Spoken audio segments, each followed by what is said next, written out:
Hello സുഹൃത്തുക്കളെ, ഞങ്ങൾ മഹാകുംഭമേള കാണാനുള്ള യാത്ര ആരംഭിക്കാൻ പോവുകയാണ്. നമ്മൾ ഇപ്പോൾ കുംഭമേള ഇതുവരെ ഏകദേശം 60 കോടിയോളം ജനങ്ങൾ വന്ന് കണ്ടിട്ടുള്ള അതേ കുംഭമേള കാണാൻ വേണ്ടിയിട്ട് ഞങ്ങൾ പ്രയാഗ്രാജിലേക്ക് യാത്ര തിരിക്കുകയാണ്. ഈ കാണുന്ന 2 ബസ്സുകളാണ്, ഒന്ന് ഹൈലക്സും ഒന്ന് ക്യാമ്പറും. അങ്ങനെ 2 സ്കാനിയയുടെ സെമി സ്ലീപ്പർ ബസ്സിലാണ് ഞങ്ങൾ യാത്ര ആരംഭിക്കാൻ പോകുന്നത്. ഇത് എവിടെ നിന്നാണ് ആരംഭിക്കുന്നത് വെച്ചെങ്കിൽ നമ്മൾ കോഴിക്കോടാണ്. കോഴിക്കോട് മുക്കത്ത് ഉള്ള അടുത്തുള്ള ഒരു ഏറിമല ക്ഷേത്രമുണ്ട്. ഈ ഏറിമല ക്ഷേത്രത്തിൽ നിന്ന് വെച്ചിട്ടാണ് ഞങ്ങൾ സ്റ്റാർട്ട് ചെയ്യാൻ പോകുന്നത്. ഏകദേശം 100ഓളം ഭക്തരായിട്ടാണ് ഞങ്ങൾ മഹാകുംഭമേളയിൽ പങ്കെടുക്കാൻ വേണ്ടിയിട്ട് ഇവിടെ നിന്ന് യാത്ര തിരിക്കുന്നത്. അപ്പോൾ നമ്മൾ കുംഭമേള യാത്ര സ്റ്റാർട്ട് ചെയ്യാൻ പോവുകയാണ്. ഇത് ഏറിമല ക്ഷേത്രമാണ്. ഇത് മുക്കല്ലേ, മുക്കത്തിനടുത്തുള്ള ഈ ഏറിമല ക്ഷേത്രത്തിൽ നിന്ന് വെച്ചിട്ടാണ് കുംഭമേളയ്ക്കുള്ള യാത്ര സ്റ്റാർട്ട് ചെയ്യുന്നത്. ഇത് മിസ്റ്റർ ദിനേശൻ, എൻ്റെ കൂടെ പല യാത്രകളിലും പങ്കെടുക്കാറുള്ള ദിനേശൻ തന്നെയാണ് ഇന്നും എൻ്റെ കൂടെ ഉള്ളത്. ഈ കാണുന്ന ജനങ്ങളൊക്കെ ഞങ്ങളുടെ കൂടെ യാത്രയ്ക്കുണ്ട്.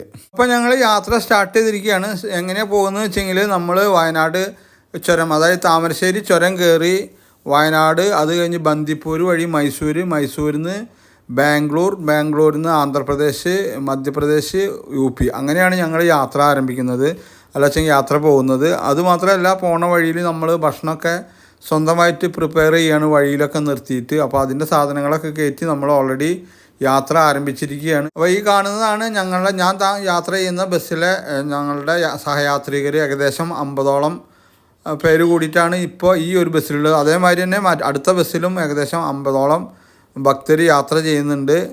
2-3 ദിവസത്തെ യാത്രയ്ക്ക് ശേഷമാണ് പ്രയാഗ്രാജിൽ എത്തുള്ളൂ എന്നാണ് ഇവിടുത്തെ സംഘാടകരുടെയൊക്കെ ഒരു അഭിപ്രായം.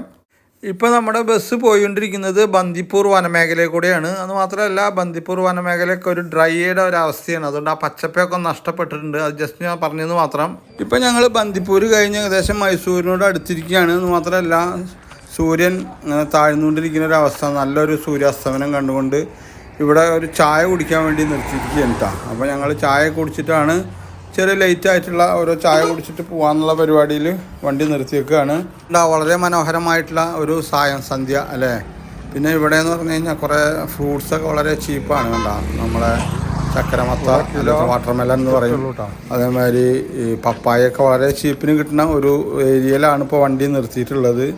മിക്ക ആൾക്കാരും ജസ്റ്റ് ചായ കുടിക്കുക, പിന്നെ തിരിച്ച് വണ്ടിയിൽ കയറിക്കൊണ്ടിരിക്കുകയാണ്.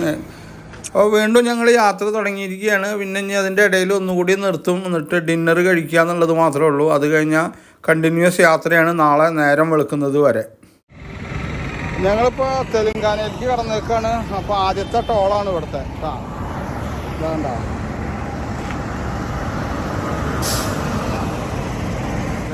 ഈ കാണുന്ന ഹോട്ടലിലാണ് ഇന്ന് കാലത്തെ കുളിയും മറ്റ് പ്രഭാത കർമ്മങ്ങളൊക്കെ ചെയ്യാൻ വേണ്ടിയിട്ട് നിർത്തിയിട്ടുള്ളത്. കൂടാതെ ഇന്ന് കാലത്തേക്കുള്ള ബ്രേക്ക്ഫാസ്റ്റും അതുമാതിരി ഡിന്നറൊക്കെ ഇവിടെ നിന്ന് ഉണ്ടാക്കിയതിൻ്റെ ശേഷമേ ഇനി ഇവിടെ നിന്ന് പുറപ്പെടുള്ളൂ. ഇവിടെ നിന്ന് കാലത്തെ കുക്കിങ്ങിന് വേണ്ടിയിട്ടുള്ള സാധനങ്ങൾ വണ്ടിയിൽ നിന്ന് ബസ്സിൽ നിന്ന് ഓരോരുത്തരായിട്ട് ഇറക്കി കൊണ്ടുവരുന്ന കാഴ്ചയാണ് കാണുന്നത്. കൂടാതെ ഇവിടെ ചെറിയ രീതിയിൽ ബ്രേക്ക്ഫാസ്റ്റിൻ്റെ കുക്കിങ്ങൊക്കെ സ്റ്റാർട്ട് ചെയ്ത് കഴിഞ്ഞിരിക്കുകയാണ്. ബ്രേക്ക്ഫാസ്റ്റ് മാത്രമല്ല, ഇന്ന് ഉച്ചക്കേലേക്കുള്ള ചോറും സാമ്പാറും മറ്റ് വെജിറ്റേറിയൻ ഫുഡ്. കാരണം നമ്മളൊരു കർമ്മത്തിനായിട്ട് പോകാനുള്ളത്, അതുകൊണ്ട് വെജിറ്റേറിയൻ ഫുഡാണ്. അതിൻ്റെ കുക്കിങ്ങിലും കാര്യത്തിലൊക്കെ എല്ലാവരും വളരെ വ്യാപൃതരായിരിക്കുകയാണ്. കുക്കിങ്ങും മറ്റു കാര്യങ്ങളൊക്കെ കഴിഞ്ഞ് കഴിഞ്ഞാൽ ഉടനെ തന്നെ ഞങ്ങൾ ഇവിടെ നിന്ന് യാത്ര ആരംഭിക്കും.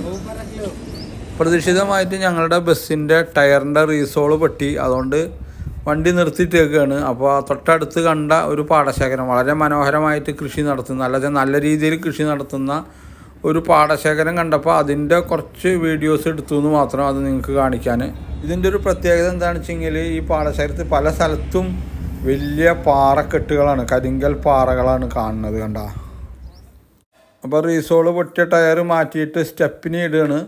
അതുമാത്രമല്ല, ഇതൊരു 4 ലൈൻ റോഡാണ്, വളരെ ബിസി ആയിട്ടുള്ള, അതല്ല വളരെ തിരക്കിലും സ്പീഡിലും പോകുന്ന വാഹനങ്ങളുള്ള റോഡാണ്. എന്നെങ്കിലും നമ്മളെ ആൾക്കാരതൊന്നും ശ്രദ്ധിക്കാതെ റോഡ് ക്രോസ് ചെയ്തിട്ടൊക്കെ അവിടെ ഇവിടെയൊക്കെ ചെന്നിരുന്നിട്ട് സമയം കളയുന്ന ഒരു കാഴ്ചയാണത്. ഇപ്പോൾ സമയം ഏകദേശം 2 മണിയായി. അതുകൊണ്ട് തന്നെ നമ്മളെ അടുത്ത ബസ് കുറച്ച് അകലെ നമ്മളെ വെയിറ്റ് ചെയ്തിരിക്കുകയാണ്. കാരണം വെച്ചെങ്കിൽ ലഞ്ചിൻ്റെ ടൈമായി. അപ്പോൾ ലഞ്ചും കാര്യങ്ങളൊക്കെ ഞങ്ങളുടെ ബസ്സിലാണ് ഉള്ളത്. അപ്പോൾ അങ്ങോട്ട് പെട്ടെന്ന് തന്നെ പോകുന്നതാണ്.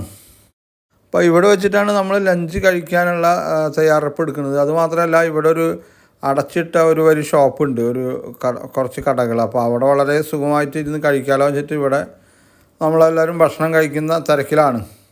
ഭക്ഷണം കഴിച്ച് കഴിഞ്ഞപ്പോഴാണ് ഇവിടെ മറ്റൊരു കാഴ്ച കണ്ടത്. അത് ഞാൻ കാണിച്ചു തരാം. കണ്ടോ, 100 കണക്കിന് ആടുകളാണ് ഇവിടെ മേച്ചുകൊണ്ടിരിക്കുന്നത്. അതായത് ഒരു 1-2 ആട്ടിടയന്മാർ കൂടിയിട്ട് ഈ ആടുകളെ എങ്ങോട്ടോ കൊണ്ടുപോകുന്ന ഒരു കാഴ്ച. കണ്ടോ, നമ്മളെ നാട്ടിലൊന്നും ഇങ്ങനെ ആടിനെ കൂട്ടമായിട്ട് മേയ്ക്കുന്ന ഒരു കാഴ്ച കാണാൻ പറ്റില്ല. അതുകൊണ്ടാണ് ഞാൻ ഇത് സ്പെഷ്യലായിട്ട് തന്നെ എടുത്ത് കാണിച്ചത്. ഇതിൽ ചെമ്പരിയാടും അതേമാതിരി തന്നെ പല വെറൈറ്റി ആടുകളുണ്ട്. പക്ഷേ ഇവരൊക്കെ ഒരേ ഏജിലുള്ളതാണ്, ഒരേ വലിപ്പം അല്ലാച്ച ഒരേ തൂക്കത്തിലുള്ള ആടുകളാണുള്ളത്.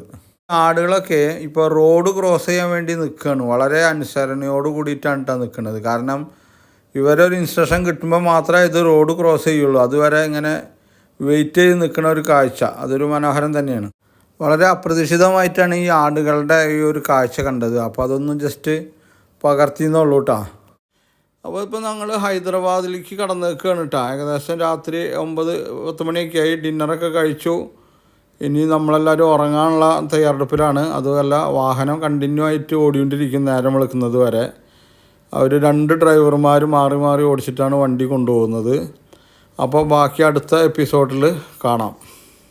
അപ്പോൾ എല്ലാവർക്കും എൻ്റെ ഈ കൊച്ചു വീഡിയോ ഇഷ്ടപ്പെട്ട് കാണുമെന്ന് വിശ്വസിക്കുന്നു. കൂടാതെ ഇതുവരെ എൻ്റെ യൂട്യൂബ് ചാനൽ സബ്സ്ക്രൈബ് ചെയ്യാത്തവർ മറക്കാതെ സബ്സ്ക്രൈബ് ചെയ്യുക.